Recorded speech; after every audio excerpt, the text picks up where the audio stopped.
Assalomu alaykum aziz o'quvchilar, sizlar bilan matematikani o'rganishda davom etamiz. Bugungi mavzuimiz oxirgi raqam mavzusi. Bugun bu mavzuda biz nimani o'rganamiz? Har qanday sonni har qanday darajaga oshirganda oxirida qanaqa raqam bilan tugashini, ya'ni javobi qanaqa raqam bilan tugashini o'rganib chiqamiz. Masalan, birinchi qoidamiz 0. 0 ni har qanday darajasi bu 0. Va 0 bilan tugaydigan har qanday sonni darajasi ham oxirida javobda 0 ni beradi. Mana 850 ni ham har qanday darajaga oshiring, любой darajaga. Oxiri 0 bilan tugaydimi? Demak, javobda ham 0 bo'ladi. Bundan kelib chiqadiki, 0 ni har qanday darajasi javobda 0 ni beradi va 0 bilan tugaydigan sonni har qanday darajasi, masalan, 100, ya'ni 10 ni kvadrati, 100. 20 ni kvadrati masalan. 400. Mana 0 bilan tugaydigan sonlarni har qanday darajasi, masalan, men kvadrat qo'yib ko'rdim. Boshqa daraja ham qo'yib ko'rsangiz bo'ladi bemalol. Baribir javobda oxiri 0 bilan tugaydi. Keyingi qoida ham juda ham oson. Bu 1. 1 ni har qanday darajasi bu 1. 1 bilan tugaydigan, 1 raqami bilan tugaydigan sonlarni har qanday darajasi ham javobda oxiri 1 ni beradi. Ya'ni javobini oxirgi raqami 1 bo'ladi. Bu mavzuni ma'lumot sifatida shunchaki bilib qo'yishimiz kerak. Imtihonda shunaqa savollar kelib qolishi mumkin. Mana yana 271 ni, masalan, n-chi darajasi baribir 1 bilan tugaydi. Aynan bitta misol keltiradigan bo'lsam, 11 ni kvadrati 121. 21 ni kvadrati 441. Nafaqat kvadrat, kubga oshirsangiz ham 4-chi, 5-chi, 6-chi har qanday darajaga oshirsangiz, baribir javobda oxirgi raqami 1 ga teng bo'ladi. Keyingi misol ham 5 va 6 lar ham xuddi shunaqa. 3-chi, 4-chi qoidalar 5 ni har qanday darajasi ham oxirida 5 bilan tugaydi. 5 bilan tugaydigan sonni ham har qanday darajasi, masalan, 15 ni kvadrati bo'lishi mumkin. Bu javobda 225 ni beradi. 5 ni o'zining 4-chi darajasi 625. 5 ni har qanday darajasi, demak oxirida nima bilan tugar ekan? 5 bilan tugar ekan. 6 da ham xuddi shunaqa qoida, juda ham oson. 6 ni masalan kvadrati bu 36. 6 ni kubi bu 216. 16 ni kvadrati bu 256. Oddiy, eng oson birinchi 4 ta qoidamizni bilib oldik. Bu 0, 1, 5, 6. Shu sonlarni har qanday darajasini javobi oxirida shu sonlarni o'zi bilan tugaydi. Masalan, 0 ni har qanday darajasi oxirida 0 bilan tugaydi, 1 ni har qanday darajasi yoki 1 bilan tugaydigan sonni 11, 21, 31, 111 bularni har qanday darajasi javobda oxiri 1 bilan tugar ekan. 5 niki va 6 niki ham xuddi shunaqa. Ularning har qanday darajalari oxirgi raqami, javobida oxirgi raqami 5 bo'ladi. Shu sabab ham mavzuning nomi oxirgi raqam. Bu video darslikni siz Telegramda ko'rayotgan bo'lishingiz mumkin, yoki YouTube'da ko'rayotgan bo'lishingiz mumkin, yoki qaysidir do'stingiz sizga yuborgan bo'lishi mumkin, yoki siz qaysidir yopiq kanalda ko'rayotgan bo'lishingiz mumkin. Albatta, QR kod yordamida bizni asosiy Telegram kanalimizga o'tib qo'ying. U yerda juda ham ko'p foydali ma'lumotlar, bepul video darsliklar, bepul qo'llanmalar, kitoblar mavjud. Bemalol o'qisangiz bo'ladi. Xo'p, biz davom etamiz. Eng oson 4 ta qoidani mana o'tib oldik. Bu 0, 1, 5, 6. Keyingi bir o'rtacharoq qiyinlikda bo'lgan ikkita qoidani o'tamiz. Bu 4 va 9 ni oxirgi raqamni topishni qoidasi. Xo'p, 4 ni kvadrati bu 16. 4 ni birinchisi o'zi 4 edi. 4 ni kubi bu 64. Chunki 16 ga yana 4 ni ko'paytirasiz. 4 ni 4-chisi bu 256. 4 ni 5-chisi 1024. 4 ni 6-chisi yana 6 bilan tugaydi. Demak, 4 ni darajasida juft daraja bo'lsa, ya'ni 4 ni darajasida juft son turgan bo'lsa, javobi oxiri 6 bo'ladi. Ya'ni oxirgi raqami 6 bilan tugaydi sonni. Agar 4 ni darajasida toq son turgan bo'lsa, javobi 4 bilan tugaydi. Ya'ni javobining oxirgi raqami 4 bo'ladi. Shunchaki eslab qoling. Agar daraja juft bo'lsa 6, daraja toq bo'lsa 4. Eslab qoling. 9 ni kvadrati 81. 9 ni birinchisi bu 9. 9 ni masalan kubi bu 729. 9 ni 4-chisi ham 1 bilan tugaydi. 9 ni demak juft darajasi bo'lsa, nima bilan tugar ekan? 1 bilan tugar ekan. Ya'ni oxirgi raqami 1 bo'ladi. 9 ni tog' darajasi bo'lsa, ya'ni darajasi 90 bo'lsa, oxiri nima bilan tugar ekan? 9 bilan tugar ekan. Shunchaki eslab qoling, juda ham oddiy qoidalar. 0, 1, 5, 6 ni tushunish easy. Bittada tushunib olishingiz mumkin. 4 bilan 9 da ozgina qiynalishingiz mumkin. U ham juda ham ozgina. Shunchaki adashib ketmasangiz bo'ldi. Ya'ni daraja tog' va juftga ajrata olsangiz bo'ldi. Xo'p. Mana sizga misol. 21 ni 1964-darajasining oxirgi raqamini toping deyilgan. Endi 1 bilan tugaydigan sonlarni hamda 1 ni har qanday darajasi 1 bilan tugardi. Ya'ni oxirgi raqam 1 bo'lardi. Shu qoidaga asoslanib javobimiz B bo'ladi. Keyingisi 15 ni 1994-darajasining oxirgi raqamini toping deyilgan ekan. Xuddi shunaqa 5 ni har qanday darajasi nima bilan tugardi? 5 bilan tugardi. Shu sabab javob D. Endi 9 ni 2009-darajasi. Shu sonni qanday raqam bilan tugaydi? Shu son qanday raqam bilan tugaydi degan savol berilgan ekan.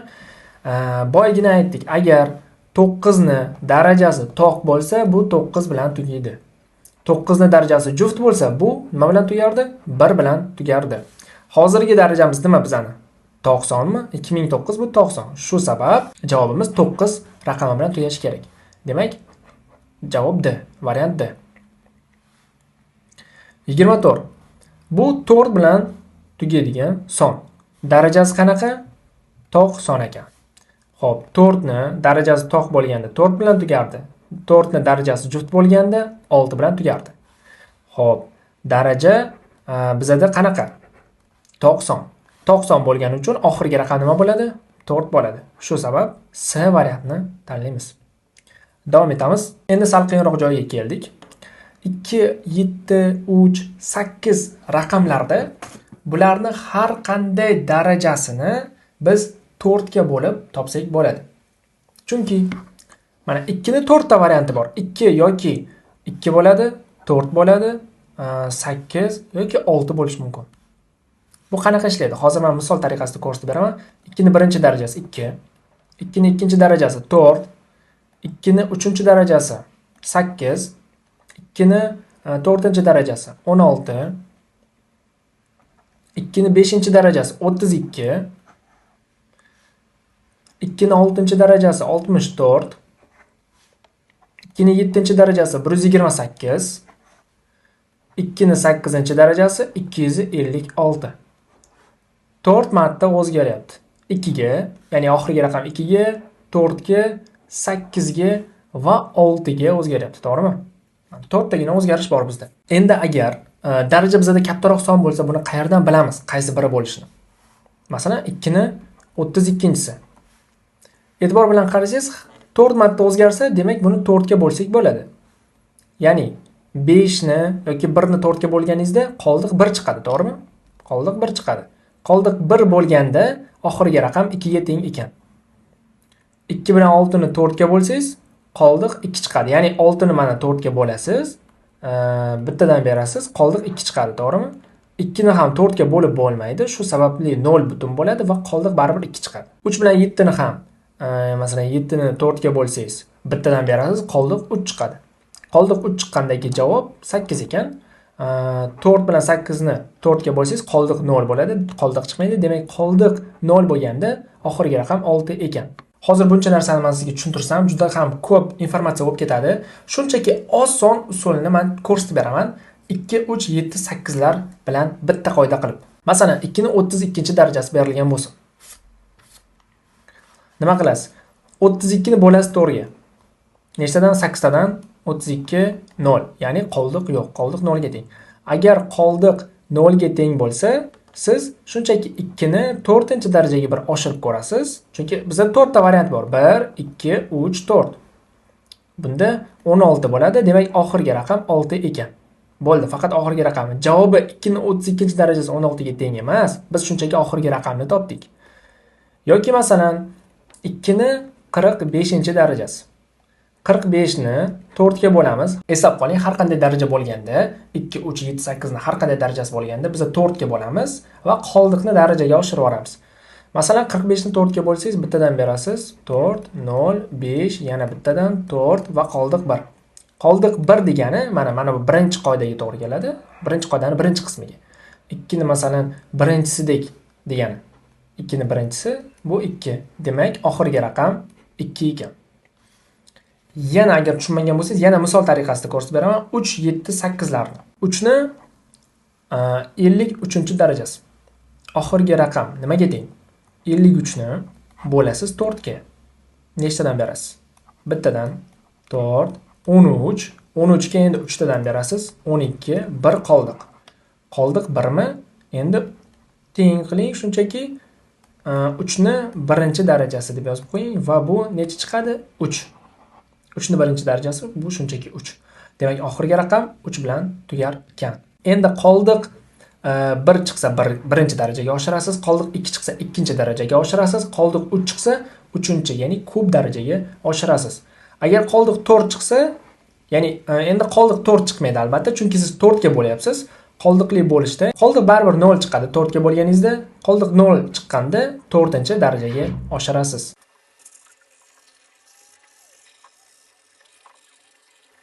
Demak, endi bir marta qaytarib olamiz. Agar qoldiq 1 bo'lsa, birinchi darajaga oshirasiz. Agar qoldiq 2 bo'lsa, ikkinchi darajaga oshirasiz. Agar qoldiq 3 bo'lsa, 3-darajaga va qoldiq 0 bo'lganda 4-darajaga oshirasiz. Men har bitta son uchun hozir, har bitta raqam uchun buni sizga ko'rsatib beraman. Masalan, 2 ni 13-darajasi. Nima qilamiz? 13 ni bo'lamiz 4 ga. 13 ni 4 ga bo'lganingizda qoldiq necha chiqadi? Qoldiq 1 chiqadi. Shu sabab yozasiz 2 ni birinchisi 2. Demak, oxirgi raqam 2 ekan. Keyingisi 2 ni 26-chisi. 26 ni 4 ga bo'lasiz, qoldiq necha chiqadi? Qoldiq 2 chiqadi. Qoldiq 2 chiqqani uchun 2 ni ikkinchisi yozasiz. Bu necha? 4. Demak, oxirgi raqam 4 ga teng. Keyin 2 ni 35-chisi. 35 ni bo'lasiz 4 ga, qoldiq 3 chiqadi. Shu sabab yozasiz 2 ni 3-darajasi.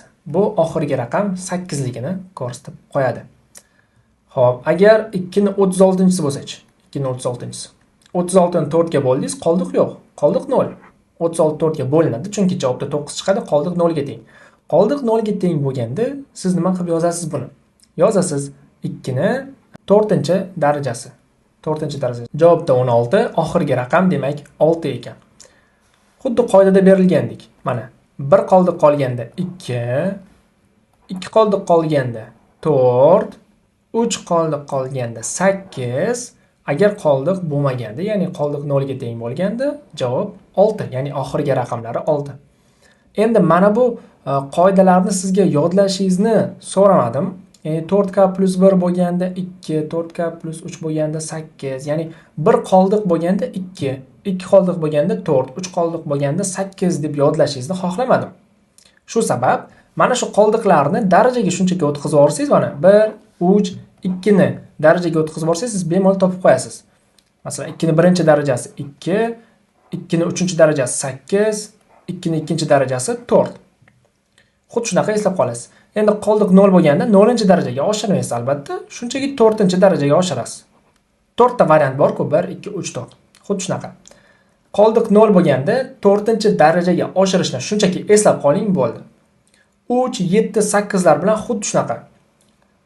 Qanaqa daraja bo'lmasin, 4 ga bo'lasiz. Masalan, 8 ni 389-darajasi deylik. Oxirgi raqami necha deyishsa, nafaqat 8, balki 338 ni deyilgandir. Oxiri 8 bilan tugaydigan sonni ham har qanday darajasini olsangiz bo'ladi. Xuddi shunaqa 2, 3, 7 lar bilan 2, 3, 7, 8 bilan tugasa ham xuddi shu qoida ishlaydi. 338 ni 389-darajasi. Oxirgi raqam necha? Shunchaki darajani olamiz, 4 ga bo'lamiz. Nechtadan? Beramiz 9 tadan. 36. 2, 9 beramiz nechtadan? 7 tadan. 28 va qoldiq necha? 1. Shunchaki yozasiz 8 ni birinchi darajasi, ya'ni 8 ni o'zi. Demak, oxirgi raqam nimaga teng? 8 ga teng. Juda ham oson. Shunchaki mana shu qoidani eslab qolsangiz bo'ldi. Bu qoida universal qilib tushuntirildi sizga 2, 3, 7, 8 uchun. Men shunchaki sizni har bitta variantni yodlab chiqishingizni xohlamadim. O'zimizni qiynashimiz bizga kerak emas. Biza maksimal matematikani osonlashtirishimiz kerak. Eslab qoling, biz davom etamiz. Kelingiz bilan ishlab ko'ramiz. 7 ni 1971-darajasi. Men nima dedim? 2, 3, 7, 8 uchun. Darajani olamiz, 4 ga bo'lamiz. 4 ga bo'lganimizda 4 tadan 16, 3, 7, 9, 36, 1 tushadi 11, 2 tadan 8, 3. Qoldiq 3 ekan. Demak, 7 ni 3-darajasi nechaga teng? Endi hech bo'lmasa shu narsalarni bilib olish kerak albatta. 7 ni kvadrati bu 49. 49 ga yana 7 ni ko'paytiradigan bo'lsak, bu 343 bo'lishi kerak. Ishonmasangiz kalkulyatorda hisoblab ko'ring. 7 ni 3-darajasi bu 343, demak oxirgi raqam bu S, ya'ni 3. Va mana shunga o'xshagan misollar ham keladi. Yig'indini oxirgi raqamini toping deyilgan ekan. Bu holatda mana ko'paytirgan sonlaringizni oxirgi raqamlarini ko'paytirasiz. Ya'ni 15 ni 25 ga ko'paytirsangiz shunaqa son kelib chiqadiki, ya'ni 5 ni 5 ga ko'paytirishingiz kerak-da. 5 ni 5 ga ko'paytirsangiz oxiri 5 bo'ladigan son kelib chiqadimi? To'g'rimi? Ya'ni 5 ni 5 ga 25 ku. Xuddi shunaqa oxiri 5 bilan tugaydigan son endi 37 ga ko'paytirasiz. Ya'ni 5 bilan 7 ni ko'paytirasiz. 5 bilan 7 ni ko'paytirganingizda ham oxiri 5 bilan tugaydigan son kelib chiqadi. Ya'ni 5 ni 7 ga ko'paytirsangiz 35 ku. Oxirgi raqam demak 5 ekan. Mana bu uchalasi uchun hozircha. Endi 5 bilan tugaydigan sonni yana 43 ga ko'paytirasiz. 5 bilan tugaydigan sonni 3 bilan tugaydigan songa ko'paytirsangiz 5 bilan 3 15. Yana oxirgi raqamimiz demak 5 bo'ladi. Oxirgi ikkita raqam 15 emas, oxirgi raqami 5. Oxirgi raqamini aniq bila olamiz. Birinchi qismni topib oldik. Bu yerda oxirgi raqam 5 ekan. Ikkinchi qismni topamiz. 4 bilan 8 ni ko'paytirsak 32. Demak oxirgi raqam 2. Oxirgi raqam 2 bo'lgan sonni 7, oxirgi raqami 7 bo'lgan songa ko'paytiramiz. Shunda nima hosil bo'ladi? Oxirgi raqami 4 bo'lgan son hosil bo'ladi. Birinchi qismda oxirgi raqam 5 edi, ikkinchi qismda oxirgi raqam 4. Bularni qo'shamiz. Oxirgi raqamlar 5 plus 4 bu necha bo'ladi? 9 bo'ladi. Juda ham oson. Sonlarni bir-biriga ko'paytirganingizda yoki qo'shganingizda faqat oxirgi raqamlarni hisoblab ketsangiz yetarli. Endi balki shunaqa misol kelib qoladi. Birinchi qism masalan 0.